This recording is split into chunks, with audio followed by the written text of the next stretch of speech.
আসসালামু আলাইকুম, ফারজানা নাহিদ জানাচ্ছেন টিভিতে দুপুরের খবর। ক্রাউন সিমেন্ট শিরোনাম দেখছিলেন, নিয়ে যাব পুরো খবরে।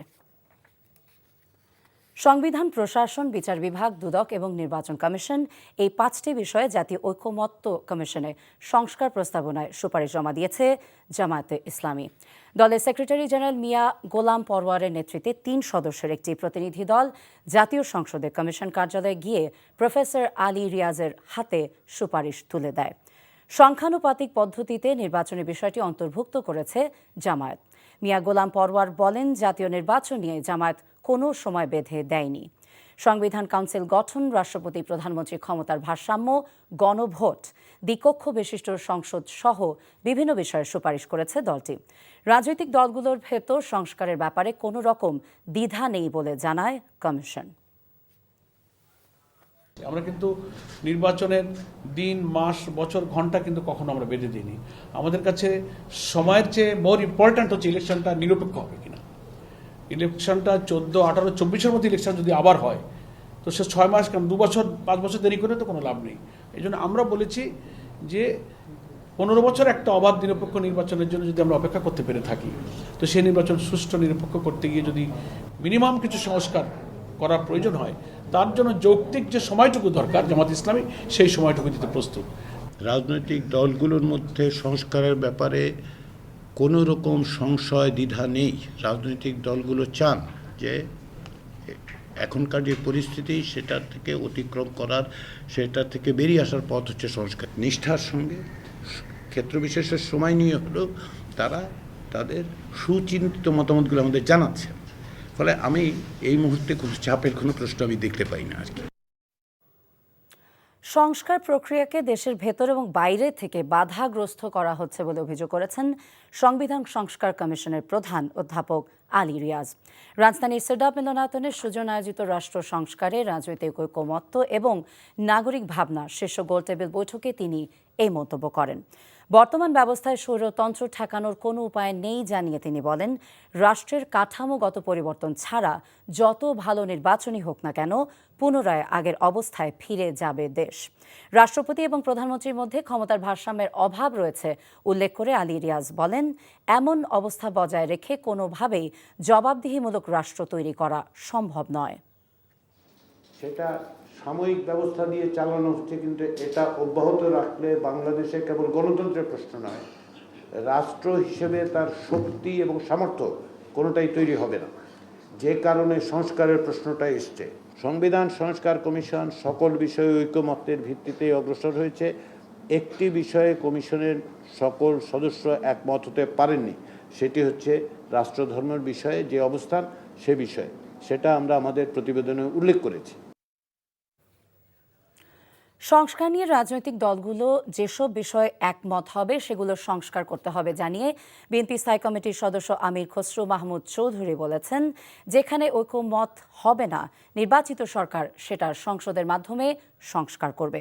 দুপুরে বিএনপি চেয়ারপারসনের গুলশান কার্যালয় ইউরোপীয় ইউনিয়নের রাষ্ট্রদূত মাইকেল মিলারের সাথে বৈঠক শেষে ব্রিফিংয়ে একথা জানান তিনি। বলেন, ইউরোপীয় ইউনিয়ন নির্বাচিত সরকারের সাথে কাজ করতে চায়।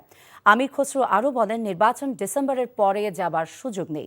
বর্তমানে দেশে একটা সরকার থাকলেও গণতান্ত্রিক অর্ডার ফিরে আসেনি বলে মন্তব্য করেন তিনি। যেসব জায়গায় ঐক্যমত হবে সেগুলো আমরা ক্যারি ফরওয়ার্ড এগিয়ে দিই। আর যেখানে ঐক্যমত হবে না সেটা সাংবিধানিক হোক, নির্বাচনী হোক, অন্য কোনো যে কোনো বিষয় হোক, সেটা আগামী নির্বাচনে প্রত্যেকটি দলের অধিকার আছে। তবে জনগণের কাছে নিয়ে যাবে এবং জনগণের সামনে উপস্থাপন করবে। জনগণের মতামত নিয়ে সংসদে এসে আলোচনা হবে, রোববারে সাবমিট করার পরে আলোচনায় চলে আসবে। নজরদারি ভিত্তিক সমাজ ব্যবস্থা ভেঙে মানবাধিকার লঙ্ঘিত হয় এমন ব্যবস্থা থেকে সরকারকে সরে আসার আহ্বান জানিয়েছেন টিআইবি নির্বাহী পরিচালক ডক্টর ইফতেখারুজ্জামান। তিনি বলেন, র্যাবের পাশাপাশি এনটিএমসিকেও বিলুপ্ত করা উচিত, এতে মানুষের অধিকার সুরক্ষিত থাকবে। জুলাই আগস্ট গণ অভ্যুত্থান নিয়ে জাতিসংঘের মানবাধিকার প্রতিবেদনের সুপারিশ বাস্তবায়নে রোডম্যাপ প্রণয়নের দাবিতে রাজধানী ধানমন্ডিতে সংবাদ সম্মেলনে এসব কথা বলেন তিনি। জাতিসংঘের প্রতিবেদন বাস্তবায়নে অন্তর্বর্তী সরকারকে দ্রুত সময়ের মধ্যে সুনির্দিষ্ট রোডম্যাপ প্রণয়নের তাগিদ দেন ডক্টর ইফতেখারুজ্জামান। অভিযোগ করেন, পুলিশ সংস্কার কমিশনের স্বার্থের সংঘাত ছিল, তাই নতুন করে স্বাধীন কমিশন করতে হবে। এনটিএমসিকে বিলুপ্ত করতে হবে নিঃসন্দেহে কোনো প্রকার, এবং একই সাথে এর সাথে সংশ্লিষ্ট একটা গুরুত্বপূর্ণ প্রস্তাব আছে। আমরা দীর্ঘদিন যাবত বলে আছি, বাংলাদেশকে নজরদারি ভিত্তিক সমাজে পরিণত করা হয়েছিল।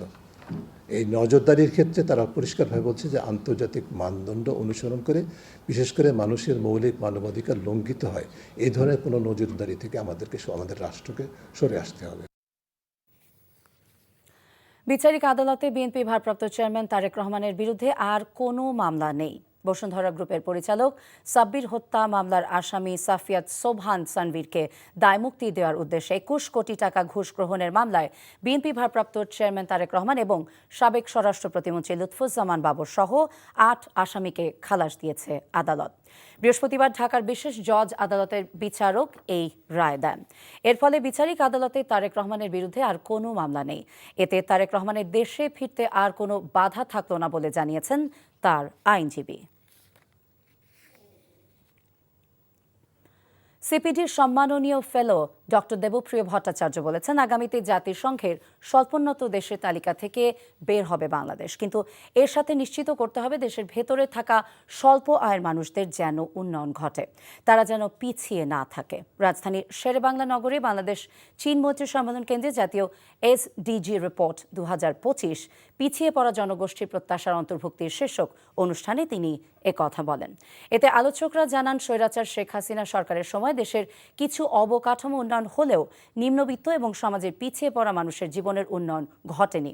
অনুষ্ঠানে জাতিসংঘের আবাসিক প্রতিনিধি হুমা খান বলেন, দেশের প্রয়োজনীয় উন্নয়নের চেয়ে অধিকার ভিত্তিক উন্নয়ন হওয়া জরুরি। জানান, যেই কর্তৃত্ব জনগণের কথা শুনে না, তারা কর্তৃত্ব চালিয়ে যেতে পারে না। ভারতে 2 বছর কারাভোগের পর বেনাপোল চেকপোস্ট দিয়ে দেশে ফিরেছেন 21 জন বাংলাদেশি নারী, শিশু এবং পুরুষ। ভারতীয় পুলিশ বিশেষ ট্রাভেল পারমিটের মাধ্যমে তাদেরকে বেনাপোল ইমিগ্রেশন পুলিশের কাছে হস্তান্তর করেছে বলে জানান বেনাপোল ইমিগ্রেশনের ভারপ্রাপ্ত কর্মকর্তা ইব্রাহিম আহমেদ। তিনি বলেন, 2.5 বছর আগে তারা দালালদের মাধ্যমে ভারতে যান। কলকাতা শহরের বিভিন্ন স্থানে কাজ করার সময় পুলিশ তাদেরকে গ্রেফতার করে, পরে তাদের 2 বছরের কারাদণ্ড দেয় আদালত।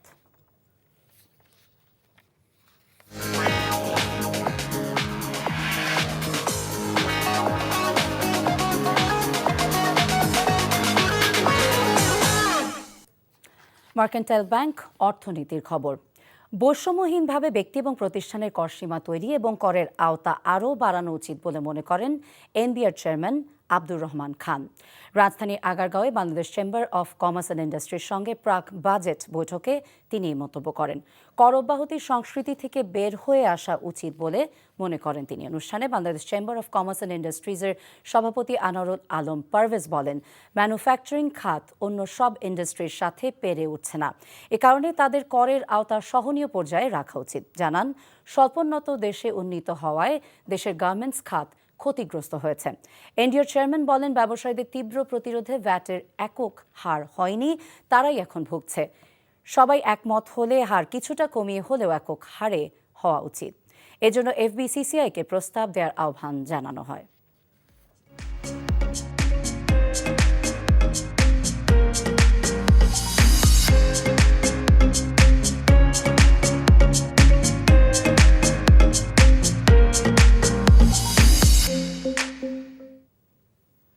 সারা লাইফস্টাইল ঈদ কেনাকাটার খবর। নীলফামারীতে জমে উঠেছে ঈদের কেনাকাটা। ঈদকে সামনে রেখে সকাল থেকে রাত পর্যন্ত ক্রেতাদের উপচে পড়া ভিড় থাকে শপিং মলগুলোতে। ব্যবসায়ীরাও ব্যস্ত সময় পার করছেন। এবারে ঈদে দেশীয় পোশাকের পাশাপাশি পাকিস্তানি 3 পিসের চাহিদা একটু বেশি। গতবারের চেয়ে এবারে পোশাকের দাম কিছুটা কম বলে ক্রেতারা বলছেন। আর বিক্রেতারা জানান, ক্রেতাদের চাহিদার কথা মাথায় রেখে সাধ্যের মধ্যে পোশাক তুলেছেন তারা। শুধু পোশাক নয়, ঈদ উপলক্ষে প্রসাধনী, জুতা, ঘর সাজানোর সামগ্রীতেও ক্রেতাদের ভিড়। ইসলামী ব্যাংক আন্তর্জাতিক সংবাদ। সবচেয়ে সুখী দেশের তালিকায় 147 দেশের মধ্যে বাংলাদেশের অবস্থান 134তম। ওয়ার্ল্ড হ্যাপিনেস রিপোর্ট 2025 অনুযায়ী বিশ্বের মাত্র 13টি দেশ বাংলাদেশের চেয়ে বেশি অসুখী। আজ প্রতিবেদনটি প্রকাশিত হয়েছে। টানা 8 বারের মতো এবারও সবচেয়ে সুখী দেশের তালিকায় শীর্ষে রয়েছে ফিনল্যান্ড। সবচেয়ে অসুখী দেশ আফগানিস্তান। দক্ষিণ এশিয়ার অন্যান্য দেশ বাংলাদেশের চেয়ে বেশি সুখী। নেপাল, ভারত, পাকিস্তান, মিয়ানমার এবং শ্রীলঙ্কা যথাক্রমে 92, 118, 109, 126 এবং 133তম অবস্থানে রয়েছে। সুখী শীর্ষ 10টি দেশের মধ্যে রয়েছে Finland, Denmark, Iceland, Sweden, Netherlands, Costa Rica, Norway, Luxembourg এবং মেক্সিকো। 8ম অবস্থানে রয়েছে গাজায় গণহত্যা চালানো ইসরায়েল। দেশগুলো থেকে গ্যালাপ বিশ্ব জরিপের মাধ্যমে সংগৃহীত তথ্যের ভিত্তিতে এই প্রতিবেদনটি তৈরি করা হয়েছে। এই ছিল দুপুরের খবরে। এই খবরের ভিডিও আপডেট জানতে ভিজিট করুন এনটিভি অনলাইন www.ntvbd.com। এছাড়া এনটিভি জনপ্রিয় সব অনুষ্ঠান এবং খবরের আপডেট জানতে ভিজিট করুন আমাদের ইউটিউব এবং ভেরিফাইড ফেসবুক পেজ। সবাইকে ধন্যবাদ।